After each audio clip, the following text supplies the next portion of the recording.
You ever stop and think about how we make sense of the world beyond just, numbers?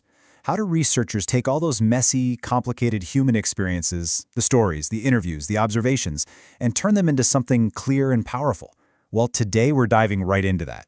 We're going to explore the fascinating world of qualitative data analysis and figure out how it all works.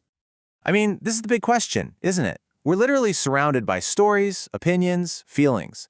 But how do you systematically understand them? How do you spot the real patterns hidden inside all the noise of daily life? This is exactly the problem that qualitative analysis is built to solve. I absolutely love this metaphor because it's just so perfect. Seriously, imagine someone hands you a giant box with thousands of puzzle pieces, but there's no picture on the box to guide you. It's your job to sift through all of them, find the edges, see which colors match up, and slowly, piece by piece, let the image reveal itself. It's a pure process of discovery. You're making sense of it as you go. Okay, so to really get a grip on this, we first have to understand the landscape. See, data isn't just one thing. It really lives in two completely different worlds. Let's break down the huge difference between numbers and narratives. So on one side, you've got your quantitative data. Think spreadsheets, charts, statistics. It's all about measurement. It asks how many or how much. But on the other side, we have qualitative data. And this is the world of words, of stories. It's not trying to count things, it's trying to understand the why behind them.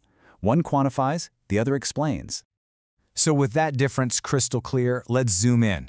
What exactly is the process of analyzing these stories, these qualitative puzzle pieces?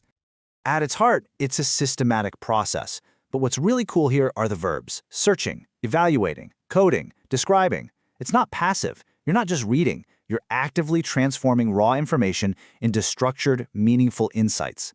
The end goal is always to find those patterns, those themes, to get at that deeper underlying meaning. And this whole process is guided by some really important principles. First off, researchers go out into the world. They don't bring people into a sterile lab. And this is a big one. It uses inductive logic. That means you don't start with a theory you want to prove. Instead, you let the big ideas, the themes, emerge from the data itself. This makes the whole thing incredibly flexible, humanistic, and really focused on what an experience means to the person actually living it. This quote from Flick really hits the nail on the head.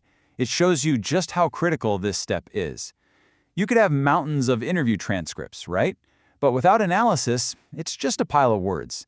The analysis is what creates the findings. It's where the magic and, let's be honest, the really hard work actually happens. Okay, theory is great, but let's get our hands dirty. We've talked about the what and the why. Now, how do people actually do this? We're going to walk through one of the most common and powerful methods out there: thematic analysis. So what is thematic analysis? Well, in a nutshell, it's a way to find the repeating ideas, the themes that are running through all your data.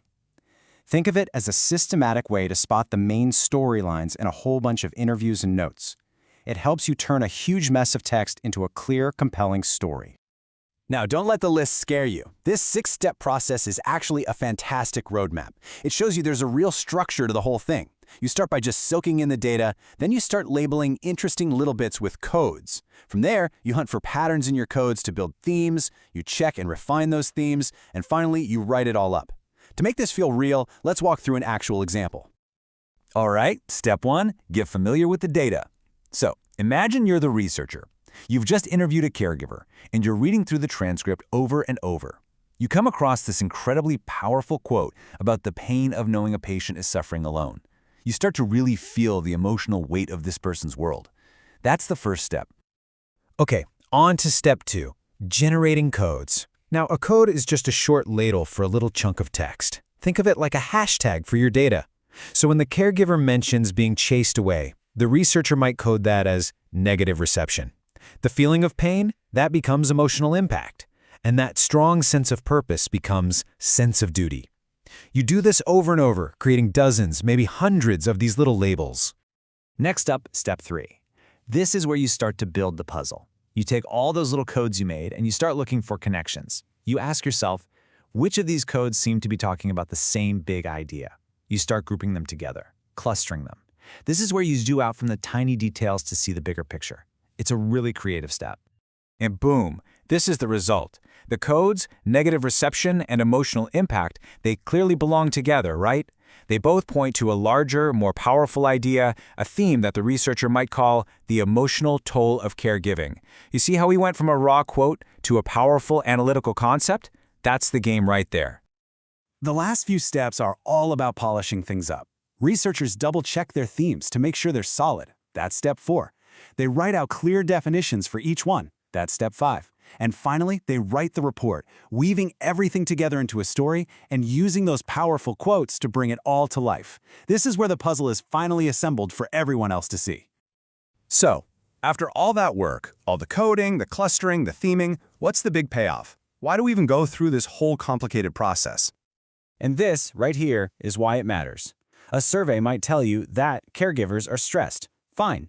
But qualitative analysis tells you what that stress feels like. It gives a voice to the emotional toll, the sense of duty, the pain, the resilience. It uncovers the humanity behind the numbers, telling the rich, nuanced stories that statistics could never, ever capture.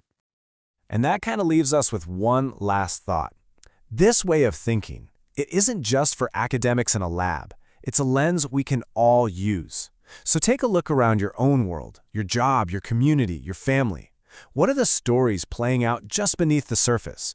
What hidden meanings are just waiting there for someone to listen closely enough to truly understand?